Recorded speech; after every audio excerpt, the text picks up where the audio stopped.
Alrighty, well, good afternoon and welcome, everybody. Thank you for joining us for our author talk today. Before Cindy jumps into the introduction, I just want to go over a few housekeeping items. First and foremost, we will be taking your questions at the end of Harvey's presentation today, but please feel free to submit them at any time using the Q&A or the chat feature in the Zoom dashboard. This is what your dashboard should look like if you're using a PC or a Mac. If you're using a mobile device, the dashboard may look a little bit different, but all the features will still be there. In the bottom left, you have your audio settings. So if you're using an external listening device like headphones, you can check to make sure that correct settings are applied there. At any point during the program, if you run into any problems, there is a raise hand button in the middle here. You can just click on that. That'll send me an alert and I will send you a message in Zoom and hopefully be able to solve any problems that you're having. And as I mentioned, if you do have any questions or if you want to share any observations that you might have, please use the chat or the Q&A buttons here. And again, we'll address them at the end of the program. So that is everything that I have for you. So I'm going to turn it over to Cindy now. Well, I want to say good afternoon and welcome, as always. We're glad that you can be with us. Thank you for joining us for this presentation. Also, I want to just remind you that we have great webinars, whether some of them are still current, even though they may have been a year ago in that. Look at our webinar section, and look on our events page for the current ones. They're free to take. You just need to register for them. And usually they're recorded as well. So if you can't get them on the day of when you register, get them after the fact and in your timing. Upcoming on November 9th is an introduction to Medicare. And then on November 15th, we have Finding Grant Funding with Foundation Directory. We have some great talks coming in December during Patriots Week, which the Trenton Downtown Association puts on each year in conjunction with many businesses and historic places. The first talk is on December 28th and is with the gentleman who opened up the session, Andrew Daphne, who's our outreach librarian, and he's going to go in front of the camera, so to speak. And the talk that he'll be doing is Strangely Contaminated, the Loyalists of New Jersey. So he's going to be talking about the Loyalists and how they felt and things like that. And then on the 29th, right, the next day is Larry Kidder, and he's going to be talking about the revolutionary world of a free Black man, Jacob Francis, 1774 to 1836. So the State Library has those two talks coming up, and we hope that you'll register for them. And at both the talks, I'm going to be a spectator, so to speak, as I'm retiring, and this is my last formal put together coordinated talk. I will miss this side of it, but I'm going to be glad to be able to be on the other side and listen in on all the great stuff that we offer at the State Library. Today we have with us Harvey Strum, and he's going to give us some information on New Jersey and the War of 1812. He hopes to first concentrate on the political impact of the war, and if time allows, he's going to move on to other ideas of the war in New Jersey. He is a professor of history and political science at Russell Sage College, and that has been for the past 35 years. He was the Specter Fellow in the Humanities at Sage from 2020 to 22. He's written several articles and encyclopedia entries on the embargo of 1808, the War of 1812, famine relief from New Jersey to Ireland during the Great Hunger in 1847, the Little Famine of 1880, Irish immigration to New Jersey, and anti-Catholic, anti-Irish nativism in New Jersey. He's also written articles about the War of 1812 in New York, Rhode Island, and Maine. And regarding today's topic, he did write an article in the New Jersey Encyclopedia as well as the Garden State Legacy website. And on Friday, this Friday, November 4th, he'll be one of the presenters at the New Jersey Historical Commission Conference on November 4th, as I said, which is being presented virtually. I want to welcome you, Harvey, and I'm glad that you can be with us today. And I'm looking forward to this because, as I had told you, I really don't have a lot of knowledge of the War of 1812 or what had happened in New Jersey. So thank you for coming, and I'm going to turn it over to you now. Okay, thank you. From the perspective of Americans, British actions from 1803 to 1812 were examples of British insolence, outrage, and murder, which played the role in the decision finally by President James Madison to ask Congress for a declaration of war. Now, this was in the background of the fact that from 1793 to 1815, Great Britain and France fought wars of the French Revolution and then the Napoleonic Wars for domination in Europe, Asia, Africa, and the Caribbean. Both the British and the French seized American ships and seized American cargoes to prevent us as a neutral nation from trading with both countries during this time period. But the British added insult to injury by repeatedly seizing American seamen on merchant vessels and impressing them into the British Navy. Altogether, it depends on which source you look at, somewhere between 6,000 and 12,000 Americans were impressed between 1793 and 1812. Now, British warships in particular hovered off the American coast, and they particularly liked hovering off New York City and off New York Harbor. Particularly, their favorite location was just off Sandy Hook, just off Monmouth County. In fact, they were often within American territorial waters, maybe 1 mile from Monmouth shore. And to give you an example, on October 1st, 1803, Captain William Bradley of the British warship Cambria stopped an American packet and impressed Thomas Cook of Shrewsbury, New Jersey. As far as we know, Thomas Cook is the first documented resident of New Jersey taken off and impressed into the British Navy during this second round of warfare, which started in 1803 and lasted again till 1815. 3 British warships, the Cambrian, the Boston, and Driver, anchored within Sandy Hook in June of 1804.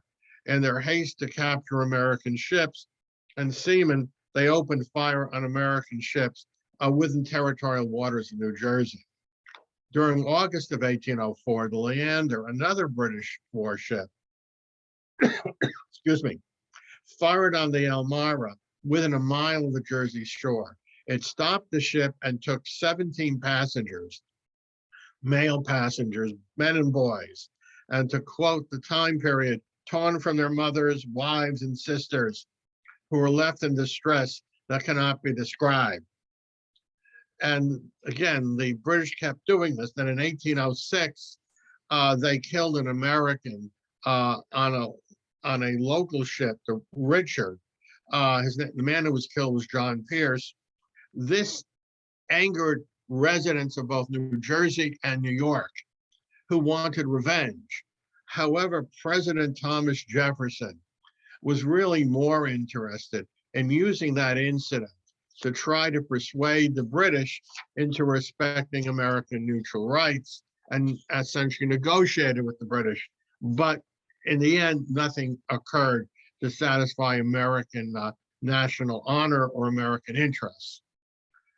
Then something happened in June of 1807 that, again, once again, incensed Americans from Maine to Georgia and almost led to a declaration of war. It might have been the War of 1807 rather than the War of 1812. The British ship Leopard fired an American naval vessel, the frigate Chesapeake, just off the Virginia Capes. And it shouldn't have done that because it was an American warship, was an extension of American national sovereignty, something the British accepted as well as the Americans. However, British ship captains were often, rather loose in their interpretation of international law. The British frigate fired 3 broadsides, killing 3 Americans, wounding another 18, and then seizing 4 Americans and impressing them. The reaction, for example, in New Jersey, this is from the Trenton True American. British insolence, outrage, and murder, reminding the readers of the nefarious conduct of the British. It added that in the annals of a nation notorious for its acts of piracy, robbery, and murder, a more atrocious, dastardly, and cowardly outrage is not to be found. Future governor and U.S. Senator Samuel Southern, who was governor, I believe, from 1832 to 33, and senator from 1833 to 42, summed up the public mood. The news about the Chesapeake had raised my feelings to the pitch of keenest sensibility. I hate the English nation. It is a mass of corruption. Spontaneous protests developed across the country, and public meetings were held throughout the Garden State to express their indignation, outrage at the British conduct, and to support the government in any measures it might feel necessary to protect American national honor. For example, a post rider brought the news to Orange, New Jersey. The people were roused to fever pitch in righteous indignation, and the news quickly spread through the town and excited groomsmen at the taverns to discuss the war-provoking act. Outraged citizens met in Trenton State House yard on July 3rd to condemn the cruel and lawless murder of our fellow citizens on board the Chesapeake. Briefly, Federalists and Republicans put aside their partisan differences to unite and condemn the British actions and the British attack on American national honor. In Trenton, for example, the Federalist John Beatty chaired a meeting with prominent Republican leader James Wilson, and who played an instrumental role in essentially drafting the resolutions condemning the British.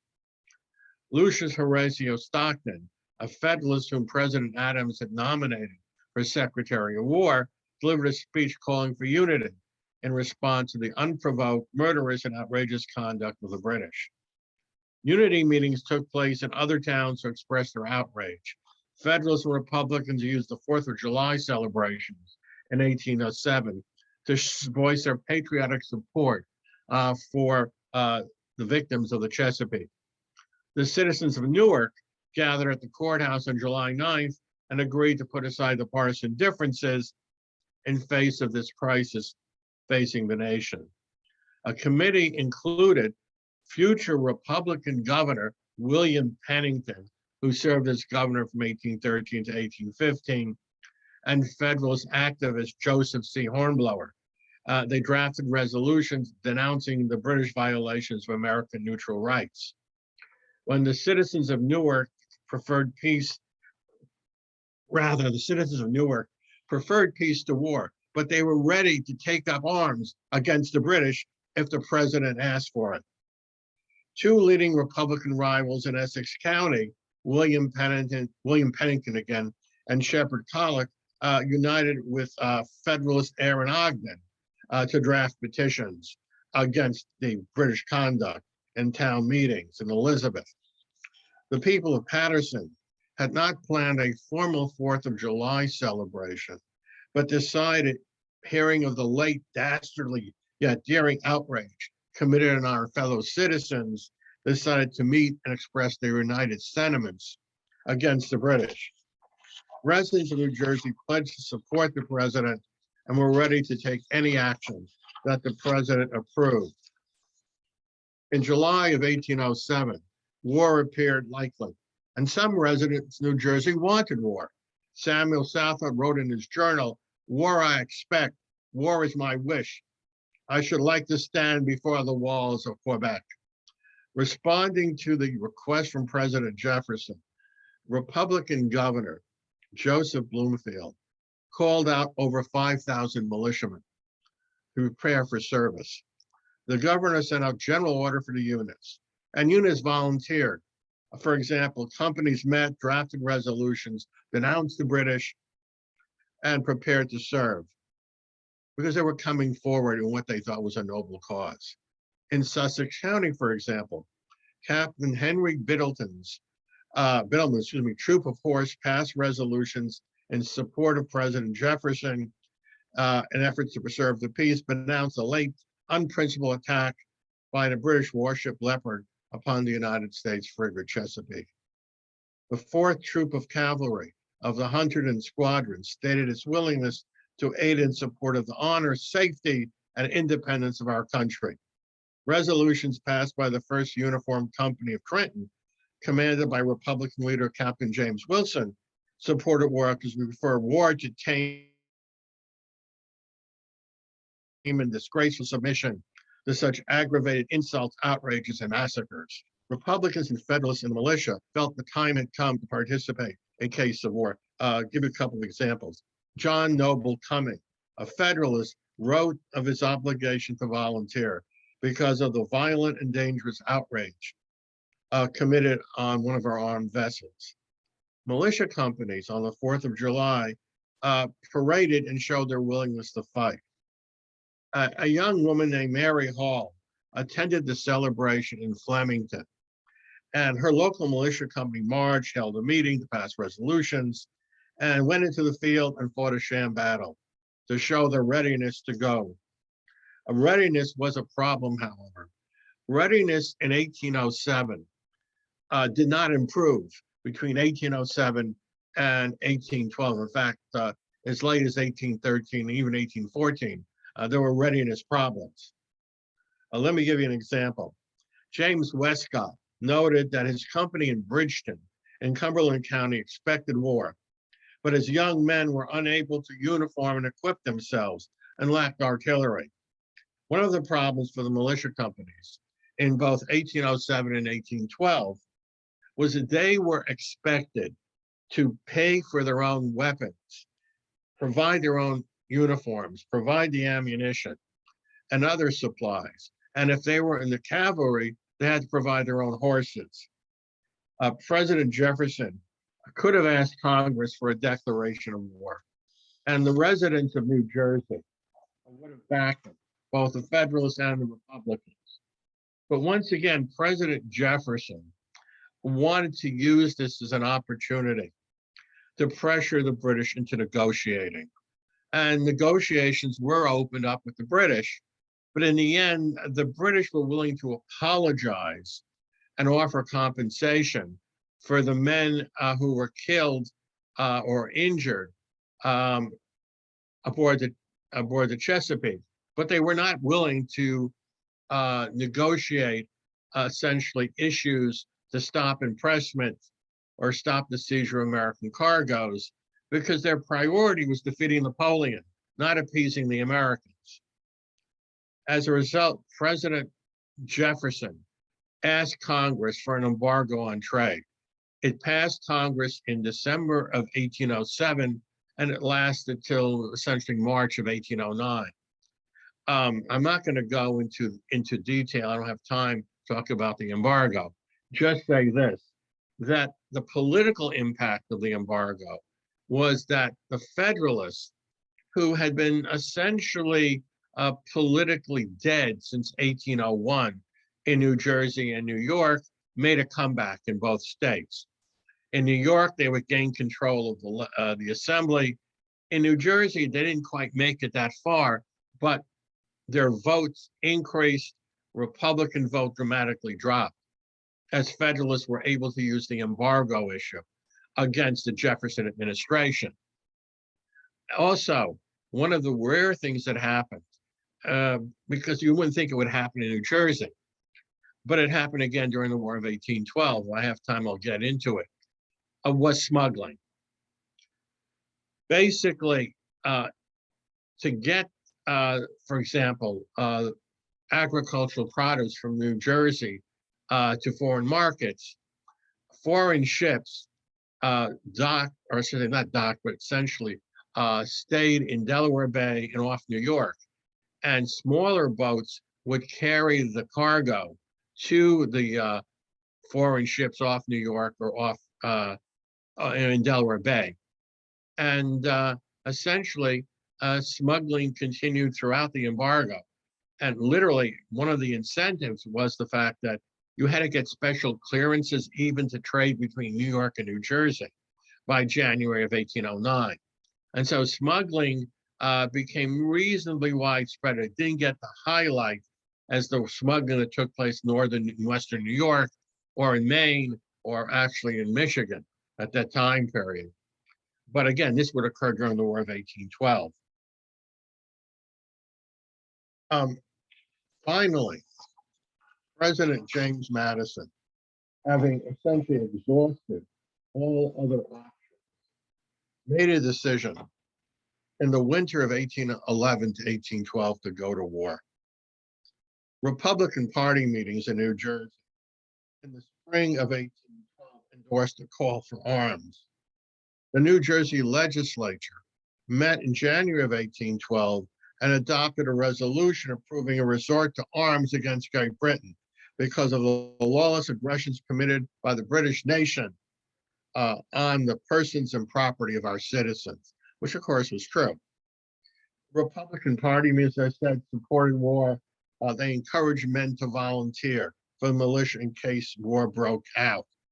For example, they even asked for veterans of the Revolution to essentially create a volunteer corps. So literally, they were not only asking young men to volunteer, they were also asking middle-aged and older men to volunteer just to show public support if we went to war against Great Britain. Federalists, however, disapproved of the resolutions, and this kind of pattern would repeat itself after the Federalists gained control of a majority in the Assembly and passed anti-war resolutions, and then the Republicans in the legislature would object to the resolutions. But in 1812, with the Republicans still in control, they passed pro-war resolutions over the objections of the Federalist minority in the legislature. But the Federalists decided it was time to organize, in part because in April of 1812, the Federalists had done very well in the New York State elections and had won a majority in the state assembly. And because of the gains, in 1812, in April of 1812, the residents of New Jersey, the Federalists, thought they could do the same. And so they had meetings in May and June. Federalists organized anti-war meetings, and they did something else. They changed their name during this time period through the War of 1812 as Friends of Peace, because they also reached out and formed an alliance with anti-war Republicans. And there were two kinds of anti-war Republicans. There were those committed in 1812 to support the challenge to James Madison's reelection by supporting DeWitt Clinton. DeWitt Clinton was the mayor of New York City and lieutenant governor of New York. And he led a faction known as the Clintonians. And this was an active faction in New York State, the dominant faction in New York State. And it was also an important faction in New Jersey. And so the Clintonians, in fact, James Sloan, who was a Gloucester County Republican and a Clintonian, met with the Federalists to organize a joint possible platform.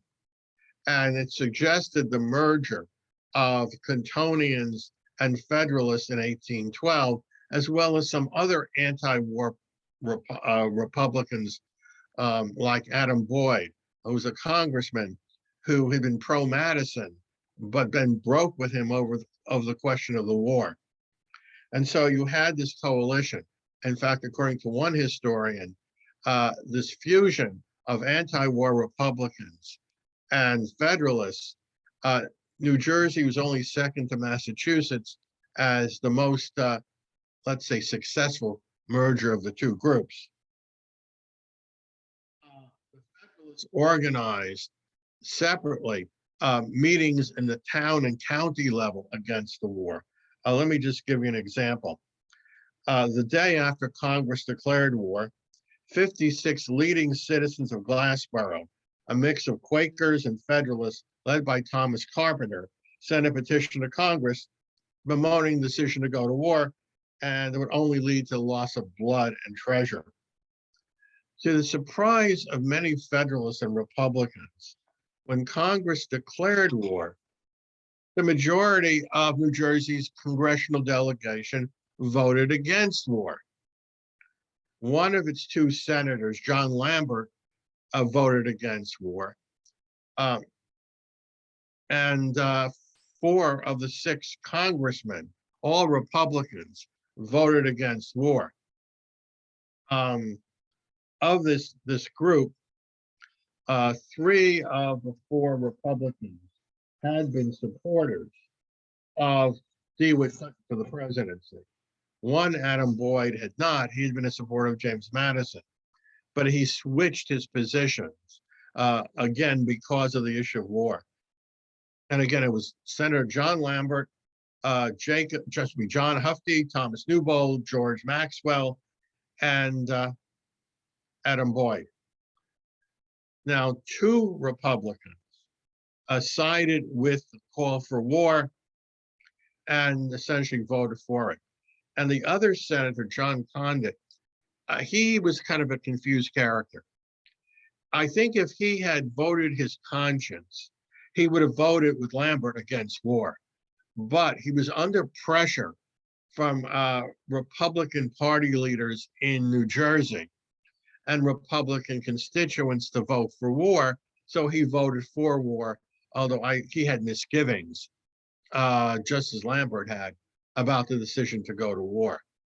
So if the individuals voted essentially their conscience, there would have been 6 votes to 2 against war. And it reflected essentially misgivings among the Republicans, even those who supported Madison weren't terribly thrilled because they realized 2 important issues. One, the country had made no preparations to go to war. There had been no military buildup prior to the war. We were not militarily prepared to wage war against Great Britain. And we were probably as unprepared to go to war in 1812 as we were unprepared to go to war against the British in 1776. And that showed. In fact, we did worse, ironically. We did far worse during the War of 1812 than we did during the American Revolution. The other factor, which had an impact on New York and New Jersey and the New England states, was the economic impact of war. There was a feeling that because New Jersey exported a great deal of its agricultural produce, as it quotes the Garden State, it would suffer economically from the war.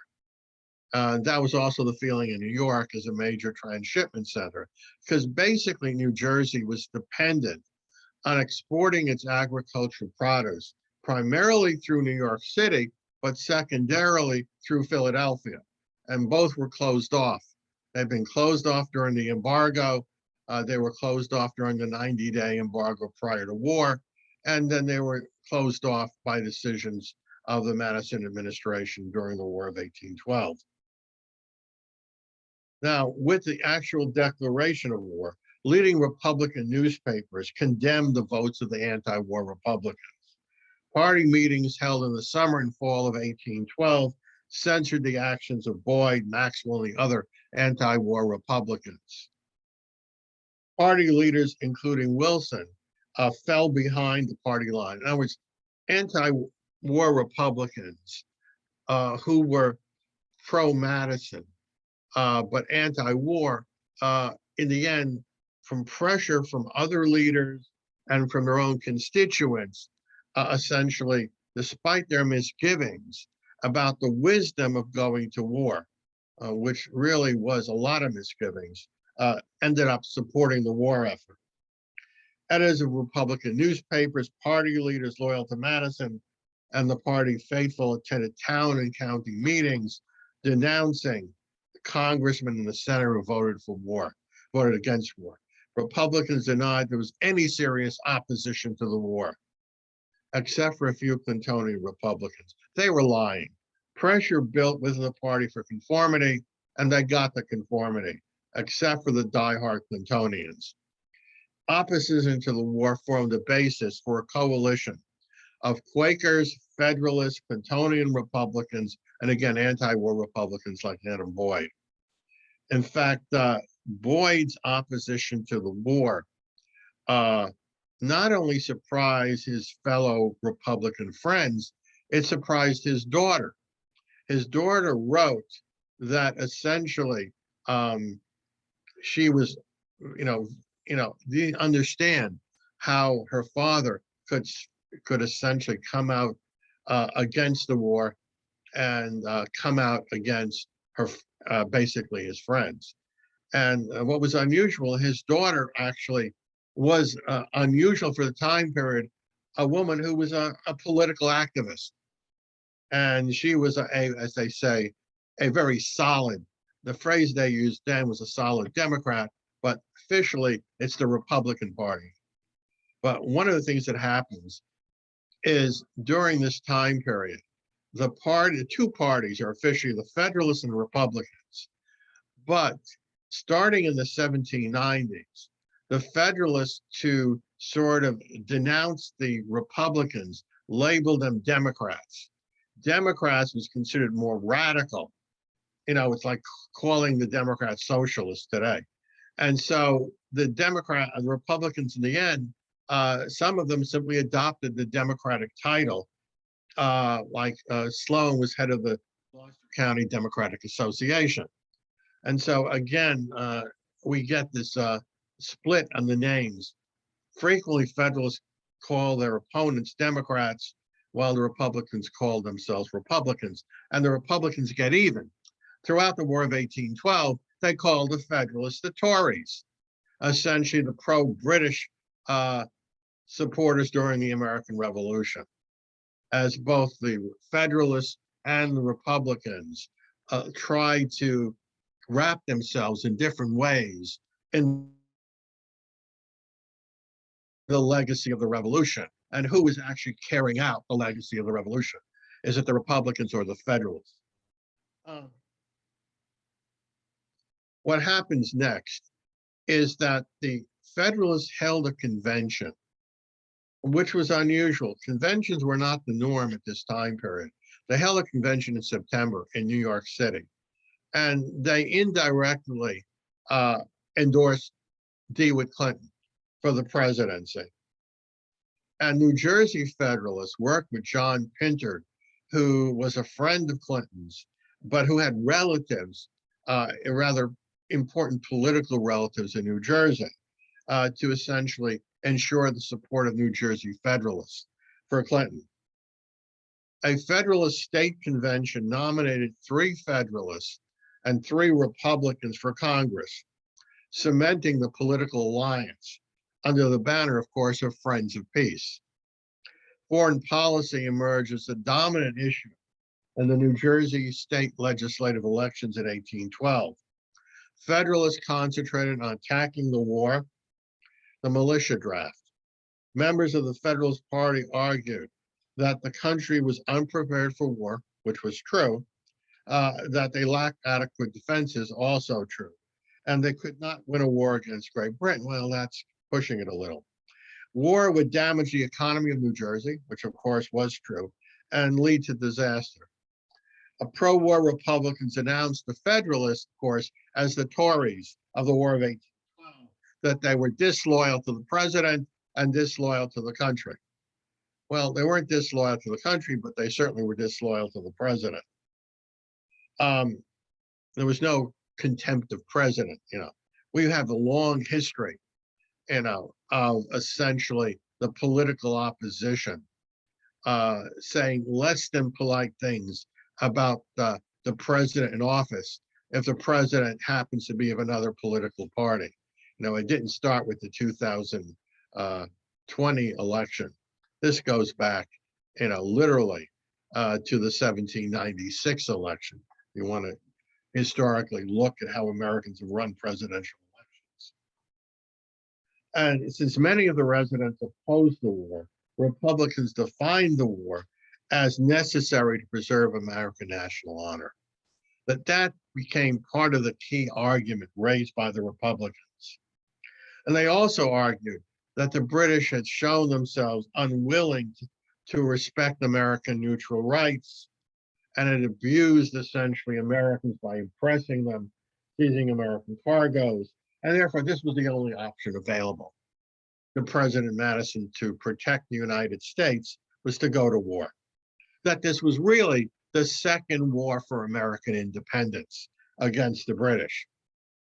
And throughout the war, whether in Maine, New Jersey, or Georgia, this is how the Republicans described the War of 1812.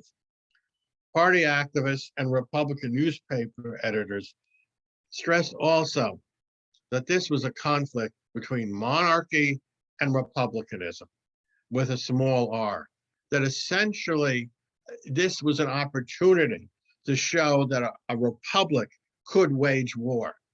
And there were a number of historians who stressed this theme. One, for example, wrote a book called Republican Peril about the War of 1812. And again, this became an ongoing issue of ideological purity, that essentially you had to support the war because this was a war for republicanism, and that the Federalists were essentially supporting the monarchists, the aristocrats. By appealing to the public committed to republicanism, Republicans sought to neutralize Federalist and Clintonian criticism of the decision to go to war and generate support for pro-war Republican candidates. Republican arguments failed to convince the voters in 1812. For the first time in 10 years, the Federalists won a majority in the Assembly, 20-13, and a slight majority in the Council, 7-6. Initially, the War of 1812 resurrected the political fortunes of the Federalist Party.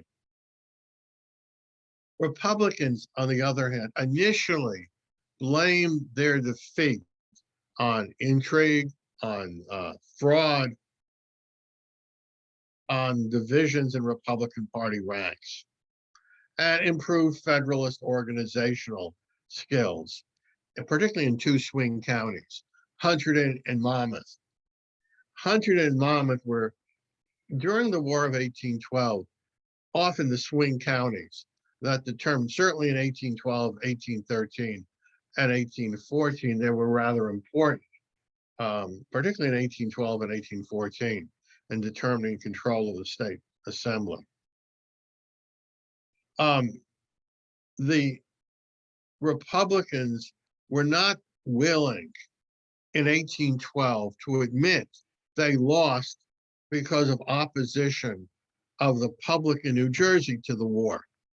It would take them 3 years before Republicans, after the War of 1812 actually ended, Republican newspaper editors admitted that they lost in 1812, specifically because of public opposition to the war. So this was the motivating factor, I believe, and if the Republicans finally believe this, for the Federalist victory in 1812. But let me add this: not every voter took the election seriously. The vast majority did. Let me give you one weird example where voters didn't take it seriously. On October 13th, 1812, when voters went to the polls in the Pine Barrens, the taverns were open, and it looked like men cared more about who was going to buy the next round of rum or cider royale than about the declaration of war. So there were some voters who were more interested in getting free drinks, essentially, and would vote for the candidate who gave them the most free drinks. Again, this is a long history of the use of alcohol as a way to influence voters in the late 19th into at least the first half of the 19th century. Rather than taking advantage of the triumph, the Federalists took a political risk.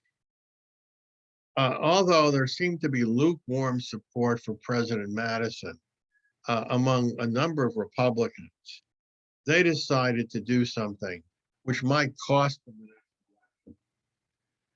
New Jersey in 1812, along with Connecticut, Rhode Island, and maybe one or two other states, was one of the few states that provided for direct election of presidential electors, rather than the state legislature choosing presidential electors. For in New York, example, in New York, it was the state legislature that chose presidential electors. And so what the Federalists did is change the electoral law to give the state legislature the power to determine the presidential electors.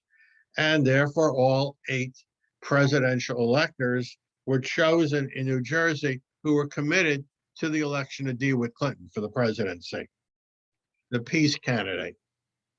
His campaign labeled the War of 1812 as Mr. Madison's War.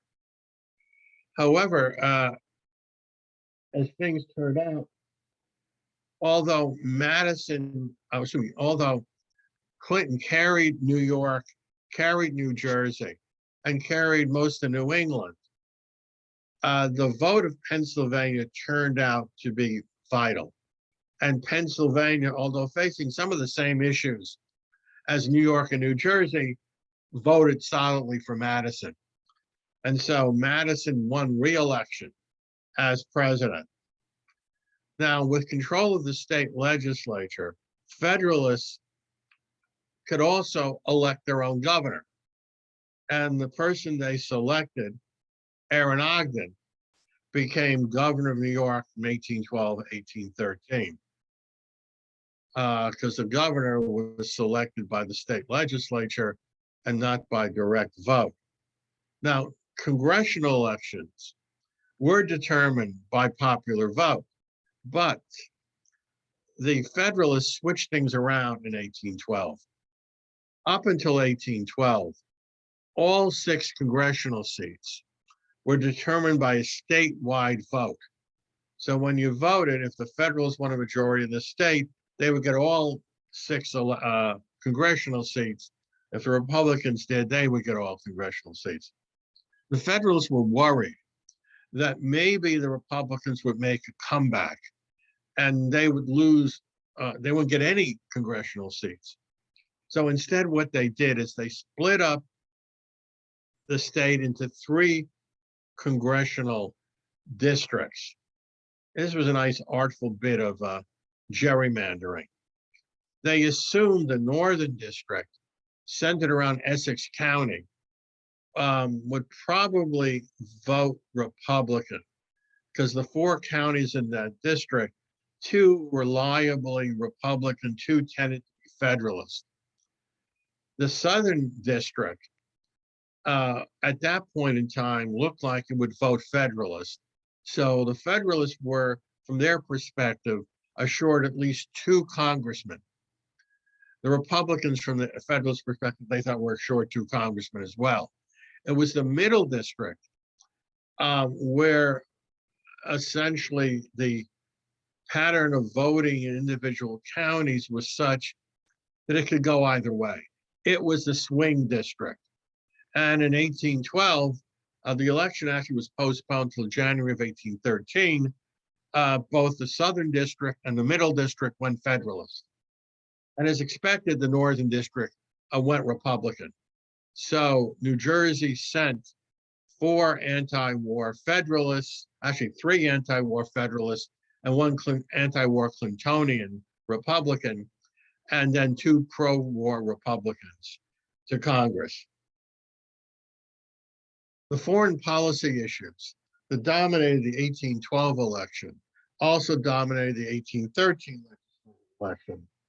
Federalists, as friends of peace, continued to hammer away at the wickedness of the war and mismanagement of the Madison administration. Federalists emphasized the failure to conquer Canada, the misgivings of the militia, war taxes, and high prices, inflation for basic goods created by the war. Republicans once again wrapped themselves in the legacy of the Revolution, exaggerated American military victories, and denounced the Federalists as Tories, and once again appealed to patriotism. This time, the Republican campaign worked, and the Republicans regained control of the legislature with a majority in the Assembly of 31 to 22. British raids along the Jersey coast may have convinced enough voters that the pro-war Republicans might do a better job of defending the state. Some Clintonian Republicans who had formed an alliance with the Federalists in 1812, drifted back to the Republicans with the defeat of DeWitt Clinton. And this led to back. Primarily, again, it was Monmouth and Hunterdon counties, which switched from Federalist to Republican. And the Republicans in the legislature elected a pro-war governor, William Pennington. And Governor Pennington, the Republican majority in the legislature, proposed resolutions in support of the war. Running on the same issues, Federalists, as Friends of Peace, challenged the Republicans in 1814. Commenting on the war from Princeton, Federalist Lewis Pinter reflected the views expressed by all Federalists. What a distressed situation the country is brought by our rulers, and what a shameful resistance has been made to the enemy in the attack on Washington. Republicans, however, managed to retain control. But here's the thing. If you look at the vote totals for 1814 for the assembly elections, if 150 votes had switched in Monmouth and Hunterdon counties, the Federalists would have gotten a majority, because in Monmouth it was 50-50 actually in votes for each political party. And so they were separated only by a couple of dozen votes. And in Hunterdon, also it was a narrow Republican majority. So again, 150 votes had switched Federalists, Federalists would have retained control. But in the congressional elections, the Republicans did better. They won 52% of the vote to 48% for the Federalists. So in the 1814 congressional elections, the Republicans retook back all the seats from New Jersey in Congress. Removal of the embargo imposed by the Madison administration from December 1813 to April 1814 denied the Federalists a major economic issue. The British attack on Washington and a perceived threat to the Jersey coast may have worked to the advantage of the Republicans, and William Pennington continued as governor for another year. While the Republicans held on to power in New Jersey, the victory was not an unqualified one for the war effort. The Federalist gains from 1813 suggested that public concern about the war remained high, and that the state was pretty evenly split when it came to voting about whether to support the war or oppose the war. New Brunswick provided an example of the divisive impact of the war. Things are very lively, and the political pot was hot. Meetings were held one night to announce the war and another in favor of it. Federalists and Republicans competed for public support. Although the election of 1815 took place 9 months after the war, it ended and remained the dominant issue. Federalists raised the same questions about the failure to conquer Canada and what had the war produced. But the Republicans won in 1815, solidified their control back over the politics of New Jersey, and the Federalists slowly moved into oblivion. Since I'm running out of time, let me just talk about what happened when word of peace arrived. One Cape May woman summed up the feelings of many in New Jersey. There was a great rejoicing when finally the war closed and enemy ships were called home. On the afternoon of February 11th, 1815, the British sloop of war favorite off Sandy Hook informed the British blockading squadron that the Treaty of Ghent, signed in Belgium, also known as the Peace of Christmas Eve, had ended the war. And essentially, there were shouts throughout the streets of New York, peace, peace, peace, as people marched down Broadway to celebrate peace. There was no cell phones, no laptops, not even a old-fashioned AT&T telephone in 1815. So it took a week for the news about peace to reach every part of New Jersey. Cities and villages organized celebrations of peace all around the state. Samuel Mickle recorded in his diary on February 18th, 1815, Woodbury generally illuminated tonight in consequence of peace between the United States and Great Britain. On February 20th, a copy of the Treaty of Grant reached Lisbon. At 2:00, citizens of the town gathered at the Presbyterian Church to unite in offering thanks to Providence for this joyful event. After listening to a short speech, the Reverend McDowell and the citizens celebrated the news by firing 18 guns. Church bells rang for an hour, and evening there was a splendid illumination. Residents of the village of Springfield carefully organized their peace celebrations for February 21st as an all-day event. Additional discharges of cannons took place at 1:00 in the evening. 1:00 in the evening, bells were ringing, firing of cannons, and the illumination of houses. An unknown witness reported the general satisfaction which was diffused in every countenance and the continued echo of peace, peace, as the War of 1812 ended in New Jersey. That's where I will end. Are there any questions? Alrighty, thank you so much, Harvey. If anybody does have any questions, please feel free to submit them using the chat or the Q&A feature in the Zoom dashboard. Let's see. Who was the guy who announced "War is my wish"? Oh, that was again a Federalist. Let me get back to it. Hold on a second. It goes back. Samuel Southard actually was the one who called for war. It was his wish back in 1807.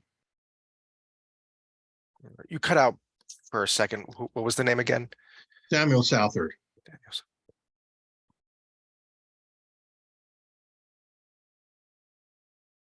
And his papers, by the way, are at Princeton.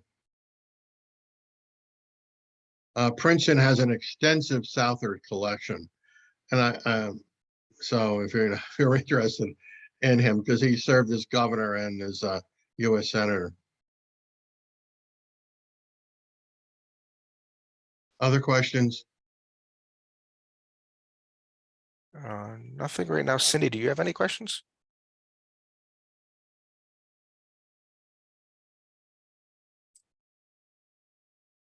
Okay, I just did a whole little monologue with myself not unmuted, but I just wrote one. I wondered, as you talked about the Federalists and the Republicans and that, I wondered if that reached interiorly to families, and it was almost like when we say, because we usually use the Civil War more as brother against brother and father against son and that, and I just wondered if any of that might have happened in the War of 1812, where families were kind of on differing sides right within themselves.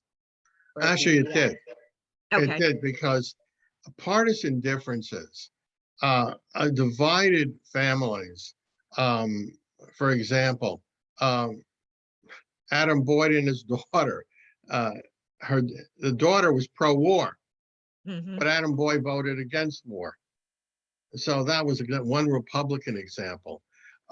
There were comments in the newspapers that essentially divisions, partisan differences had gotten so great that it broke apart. Friendships vanished or disappeared because of partisan differences over the War of 1812 in New York, New Jersey, and elsewhere. And there were some families who picked, where somebody would pick the opposite side. Let me take that from families to something else. It also split churches because, for example, the Presbyterians, the majority of Presbyterian clergy were against the war. But if you look at who the political leaders in New Jersey were, the largest denomination among the political leaders, the actual people elected to public office, whether Federalist or Republican, they were Presbyterians. Mm. And so the Presbyterians as a group were split by support and opposition to the war. The Baptists were predominantly pro-war. The Episcopalians were predominantly anti-war, and they had to keep something of a low profile because they had been identified during the American Revolution with the Tories. The Dutch Reformed were predominantly anti-war, but there were some Dutch Reformed ministers and certainly a faction of the Dutch Reformed congregants that supported the war. And so there were this, and of course, the Quakers were opposed to the war. So they were solidly opposed to the war. And although they may have split between Republicans and Federalists, excuse me, before the war, once the war was declared, the Quakers were solidly Federalists till the duration of the war. Thank you very much. That's great. Had a few more questions come in. How long until we in Britain became allies and formed our special relationship? Excuse me. Actually, the irony of all this is there was a brief period of special relationship, sorry, in the 1790s, because the United States fought an undeclared war with France between 1798 and 1800, although we were allied to France from the American Revolution. And the British, actually, the British Navy gave us assistance during the quasi-war with the French. So we had, so this is one of the great ironies of all this. We had problems with the British going back to 1793, but for a brief period of about two and a half years, because we were in an undeclared war with France, the quasi-war, under President John Adams, until the Convention of 1800 that ended the war with France. The British were our allies, ironically enough, not publicly, but quietly. In fact, one of the weirder things that happened was we and the British joined together to support a slave revolt in Haiti, which led, of course, to the most second independent country in the Western Hemisphere, Haiti, in 1804. Now, as far as when we got a formal alliance with the British, well, during the Spanish-American War, essentially, we started having problems with the British just before and after. We had tried in the 1850s to form an alliance with the British on essentially building a canal across the Central America, in other words, a forerunner of the Panama Canal. That failed. It was the Clayton-Bulwer Treaty. And, so we had these off and on things. We didn't really form what I consider a real Anglo-American alliance until World War I. That's when really it started, World War I. From World War I on, we've been allies with the British, even if not officially, ever since World War I. Because even the Wilson administration, before we went to war, we was technically neutral from 1914 to 1917, was solidly pro-British.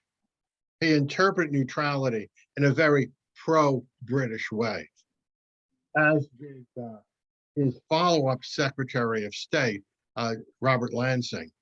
Bryan didn't, but Robert Lansing did. So I would say, starting with the First World War, we were essentially had an alliance with the British.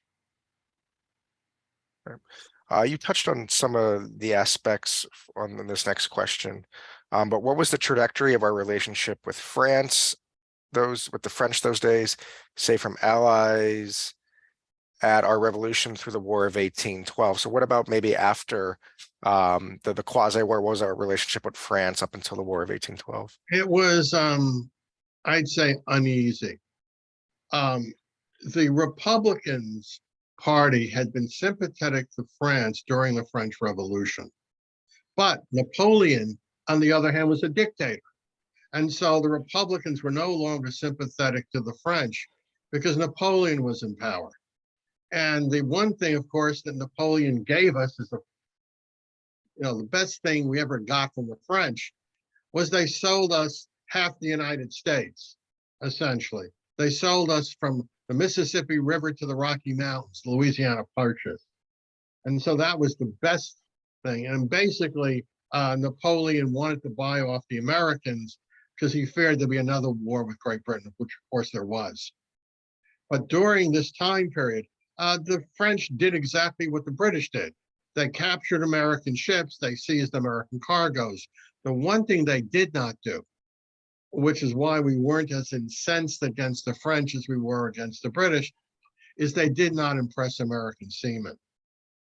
And after the War of 1812, we actually had no particular relationship with the French because that had essentially ended with the Convention of 1800. The Convention of 1800, which ended the quasi-war, also formally ended the Treaty of Alliance between France and the United States. And once again, we don't really get back in touch with the French until literally the First World War. Although we will provide aid to the French during the Franco-Prussian War because of the siege of Paris. We will send a ship full of food to help the starving people of Paris, but we don't have any formal alliance with the French. Again, it takes World War I to get us back essentially on really good terms with the French.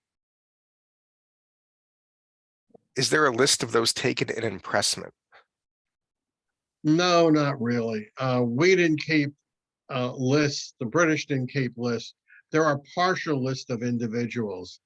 Sometimes the newspapers, in this case, the gentleman I mentioned from New Jersey, they would publish some of the names in the newspapers of people who were seized, especially if there were locals.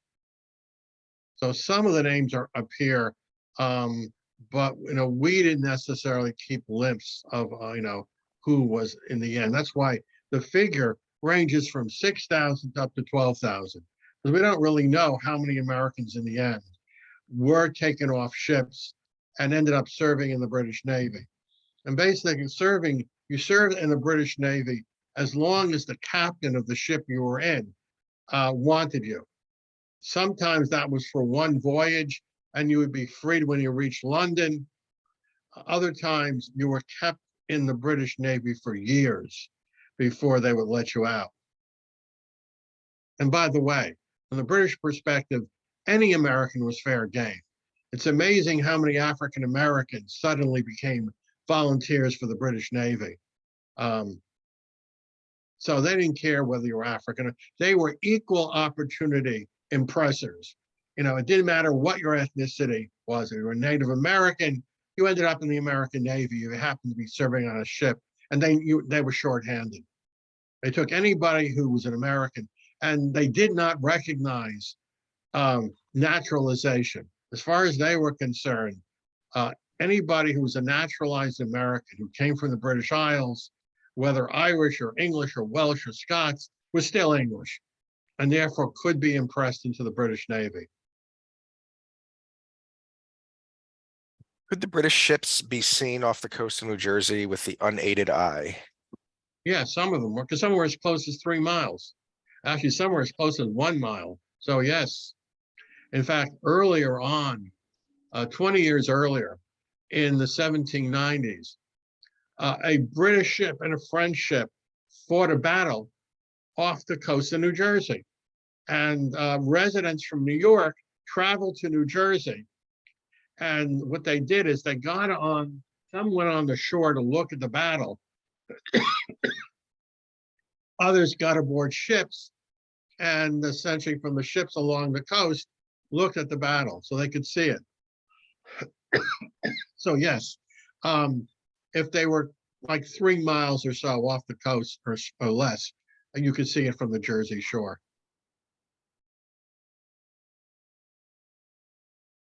Other question?